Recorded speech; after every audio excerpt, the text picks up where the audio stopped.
First question is. Wait. Boop. Just to sync the audio and the video. So I play guitar. When? Yeah. I learned when I was 6 years old, and I've just been learning ever since. I'll never stop. I started playing when I was 5, and then I had to take a break in between because we ran out of money, and that was when my father had passed away, so we were pretty broke. I think I stopped when I was maybe 15, 16. That's when I stopped taking lessons, and I sort of just continued on my own. Oh man, I guess music's sort of always been in my family. My grandfather's, he's not very good at it, but he's, super into music, and so he was always having me playing instruments and guitar, the piano, etc. And I've always sort of messed around with like GarageBand as like a kid, on my mom's computer, and I still use GarageBand. I don't use Logic or any like the actual recording. I would say like 11-ish. My parents bought me an acoustic guitar because I wanted to play guitar, and I messed around on that for a while. I didn't really know what I was doing. I've been doing this for a couple of years now. My friends and I are like interested in like beat making and like electronic music and like sampling and stuff like that. So we've been doing it for like a couple of years all together. And I've been working with like the machine specifically for like a year now. It's recording. At first, when I was younger, I liked dancing because it called attention to myself, and so I think that's why I started.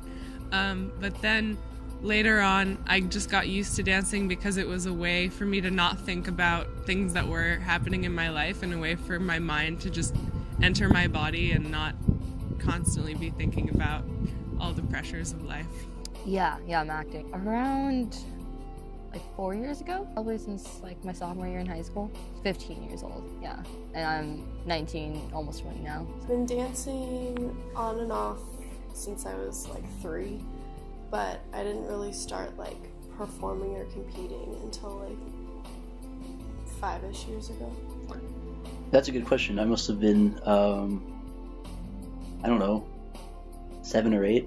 As soon as I got my hands on some utensils, I guess. I would draw all over the walls and whatnot. I was that guy.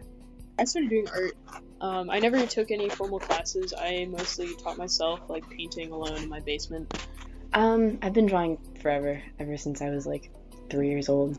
I think the first time I like painted was when, I think my 3rd birthday, my parents did this big like kid painting extravaganza where everyone just like got naked and did like butt paintings and hand paintings and face paintings and all this stuff. It was ridiculous.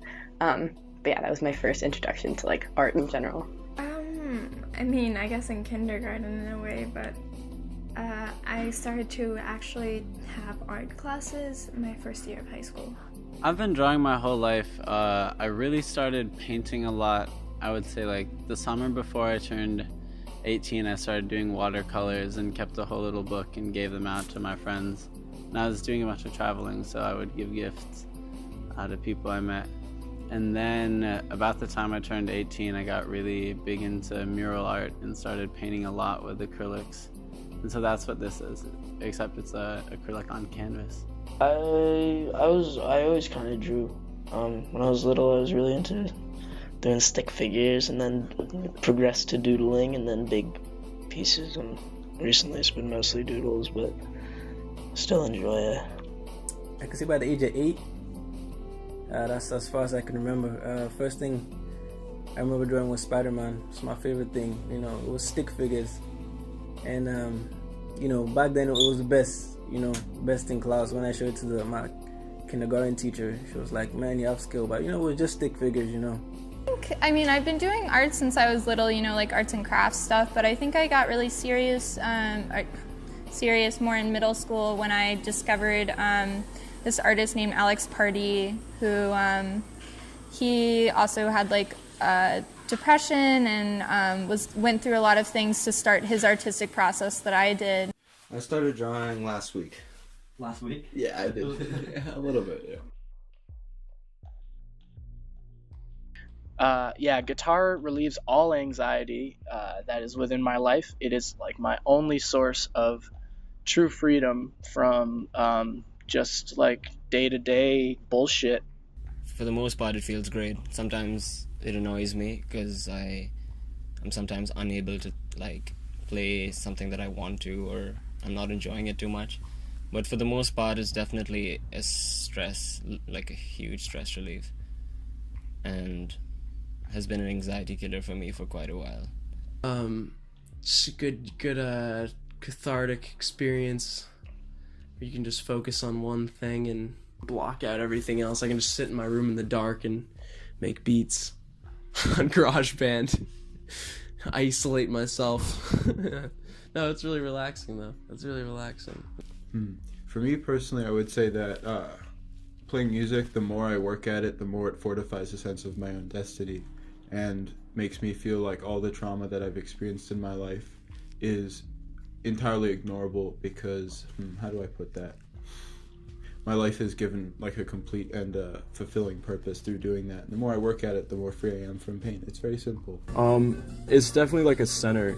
I mean, like, especially, whenever I've dealt with anxiety and like stress and things like that, it's always like a center I can come back to where I can like be like, this is how I feel right now, and I can like do my best to try and channel that into music, into something that's like positive as opposed to, you know, some other destructive. Dancing just feels very freeing to me. I think I've never been someone who's good at articulating my thoughts, and dance is a way for me. I feel like it's the closest that human beings can come to flying, just because it seems so limitless in movement. I feel like it calms my nerves a lot with anxiety. Sometimes it is like anxiety, and it helps me face my anxiety a lot because it's such a concentrated like time of anxiety. Like there's so much adrenaline that goes into acting, especially when you're on stage and stuff like that, and like when there's a camera on you, that it kind of is a way of me like going through my anxiety like therapeutically, doing something that I love, but also dealing with it at the same time. I mean, other than just physically moving, which always helps, the movement releases stress, like physical tension, which is really good. But it also, it keeps me out of my head. I have to think like an entirely different structure. Because in dance there's counting, there's just consistency throughout it, and in anxiety there's no consistency really. It's very sporadic and sort of like I can never feel like I have any control, and so when I dance it's like really giving me some sort of regiment that I would otherwise not have. I don't know, it's a direction, you know, it's like a sort of it's a kinesthetic, you know, direction, and there's like the hand and the eye and the brain, and it occupies space and time, I suppose. It's the greatest thing for anxiety. Like, anxiety is, as I experience it, is like the overabundance of energy. It's this overcreation of energy, which basically just has no outlet. And so, like, channeling that energy into like the violence of what I create is extraordinarily helpful and extraordinarily cathartic, because it's like it's being productive. It's not just like this trapped like thing inside of me. It's like I'm actually like manifesting it outside, and like it's going towards the creation of something beautiful, as opposed to just like this like extended like negative internal experience. I don't really know how exactly it helps. It does. Like, it gets my mind off things, or it helps me like clear my mind. If I am stressed out about one specific thing, I just draw, and it helps me like really define what the problem is, I guess. I guess in a way everything comes together when you're making art, and it's a very flowing thing, and you can really see the process of making something, of like going forward per se and building something up, and that can be very rewarding in itself. Is that it's nice to be able to feel that you can do something, and I guess that is a way where it combats anxiety. One of the ways that it really helps anxiety is this like total demand for focus. Like once you like, or at least for me, once I get into a piece like really deeply and see all the ways that I want things to be, like, you know, I'll spend ridiculous amounts of time like on one line or a color or a shape or like one little bit of it. You got anxiety about an idea, then you get the idea out on paper, and then I guess while you're doing it, you think more and more about it because that's what you're working on. And then once it's out on paper, then maybe you work through that anxiety and came out on a brighter note. I've come in contact with anxiety before. I'm not gonna say it's common, but you know, yeah, everyone faces it at some point in time. I found myself in certain situations where I draw myself, you know, dealing with the situation. I don't want to, you know, go into detail too much. Let's say that someone's messing with me, all right, gets me all riled up. Maybe I'm a bit worried. Person makes me insecure. I draw myself, maybe punch the person in the face, and I get over it. It's like an outlet for me. I really, whenever I'm feeling stressed or anxious, even in class, I like to doodle. I've now, for the past couple semesters, been taking an art class so that I can sort of have an outlet for anxiety and like depression and different things I'm dealing with. It allows you to adapt to your own world without the impact of any environment that you may be in that is causing that anxiety. Personally did a Northern Hindustani rag for the beginning of my piece, which was supposed to represent like a serene sort of feeling, like peaceful, meditative, tranquil feeling. And then that progresses into like this really abstract noise thing. Mainly using a lot of, I just worked with a lot of highs and lows, so there's a lot of loud and then soft, and fast and then slow, and the scale is such that it sort of, I don't know, makes me feel a little on edge, but in an enjoyable way, hopefully. First one that I made, for all my drum kit, I used a scene from Clockwork Orange, the break-in scene when they break in and he's singing in the rain, and I used the sounds of the beating as like the drums in it. And I talked about my issues with drugs, and how, you know, drugs for me really are a way to relieve anxiety, etc. But at the same time, are in a way not a way to actually resolve it. It's a relief, but not a resolution. I feel like a lot of my music isn't that anxious, but it's more that I try to turn anxiety into a driving force to create music. Like, anxiety is just kind of, at least for me, is extremely shitty, messed up, nervous energy, and through kind of turning it into like a mad leap, you can kind of turn it into energy, I guess. I make really like spastic and pretty fast metal sometimes, so it's kind of anxious. So what Tyler's artwork is sort of like, there were very like discrete feelings that he was showing. Like there was like one emotion was represented in part of his work, and then another emotion was represented in part of his work, and another emotion, and then they were sort of all under the guise of anxiety. So what I tried to do is I tried to sort of like play around with like transitions and stuff. So like, and I mean like in normal music, that like in pop music, everything's very smooth and everything's very like flows from one part to the next. And I felt like the piece like called for more of like abrupt transitions and like jarring chords and things like that represented anxiety, and not having that smooth transition between emotions that in my personal experience anxiety has been. The visual art piece and the music, it was kind of the softness of that experience, how it's like in your head it can feel so hectic, but within your body naturally wants to comfort you, so it makes naturally soft, comforting movements. And so that was one thing that I wanted to incorporate, basically the hecticness of anxiety, but also the comfort that you need from your body to overcome it. For me, anxiety a lot of the time is like really unnecessary. Like it's helpful in some ways, and like I kind of like revel in it. But it's also kind of self-destructive, and like it can lead to really self-destructive behavior.